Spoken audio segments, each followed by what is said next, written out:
දවස පටන් ගන්න කලින් ඔයා ඒ දවසේ කරන්න ඕන වැඩ ටික සැලසුම් කරගන්න එක ඔයාට දවස වඩාත් හොඳින් කළමනාකරණය කරගන්න උදව් වෙනවා. දවසේ කළ යුතු දේ ලයිස්තුවක් හදන එක. කාලසටහනක් නිර්මාණය කරන එක, වැදගත් සහ හදිසිතාවය අනුව කාර්යයන්ට ප්‍රමුඛත්වය දෙන එක, ඒ වැඩවල පැහැදිලි කාල සීමාවන් තියාගන්න එක. මේවා ඔයාගේ දවසේ ඵලදායීව ගෙවන්න උදව් වෙනවා. උදේ පාන්දරින් අවදි වෙන එක අලුත් දවසකට හොඳ ආරම්භයක් ලබා දෙනවා. සහ දවස කලබලකාරී නොවී සංසුන්ව පවත්ව ගන්න පුළුවන්කමක් ලබා දෙනවා. ප්‍රමාද වේලාවති වෙන කලබලෙන් රැකියාවට යන Tamanට හුම්කම් දෙන්න වෙලාවක් නැති දවසම ආතතියත් එක්ක සටන් කරන අයට මග හැරෙන ගොඩාක් දේවල් උදේ පාන්දරින් අවදි වෙලා දවස පටන් ගන්න අය දකිනවා සහ කරනවා. ව්‍යායාම කරන්නේ අපේ ශරීරයට වගේ මනසටත් ප්‍රතිලාභ ගොඩක් අත්කර දෙන ප්‍රයෝජනවත් පුරුද්දක් විදිහට. ජිම් එකට යන්න හැකියාවක් නැති වුණත් උදේ පාන්දර විනාඩි 20ක් ඇවිදින එක, දුවන්න යන එක, පිහිනුම් යෝගා වගේ විනෝදාංශයක යෙදෙන එක මේවායින් ජීවිතයට ලැබෙන ප්‍රතිලාභ ඉතා ඉහළයි.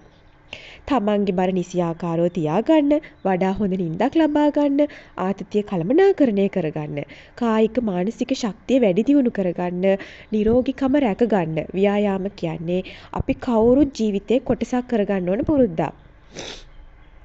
කියවීම කියන්නේ දැනුම රසස්වාදයේ ගොඩ නගන, මනස පරිවර්තනය කරන පුරුද්දක්. හැම දවසකම පොතකින් පිටුවක් හරි කියවන එක තමන්ගේම ටයිම් එකක් එකතු කරගන්න එක වටින්නේ ඒ නිසා.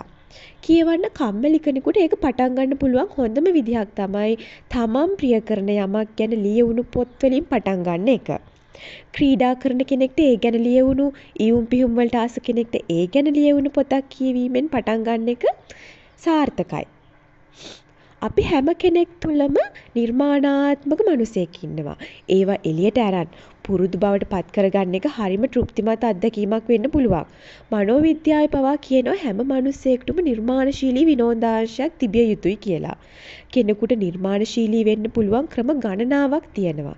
ලිවීම, නැටුම්, ගායනය, ඉයුම් පියුම්, ගෙතුම්, අත්කම්, ක්‍රීඩා ඒ අතරින් කිහිපයක්. සමහරුන්ට ඒක විනෝදාංශයක් වෙද්දි තවත් කෙනෙකුට ඒක වෘත්තියක් වෙන්නත් පුළුවන්.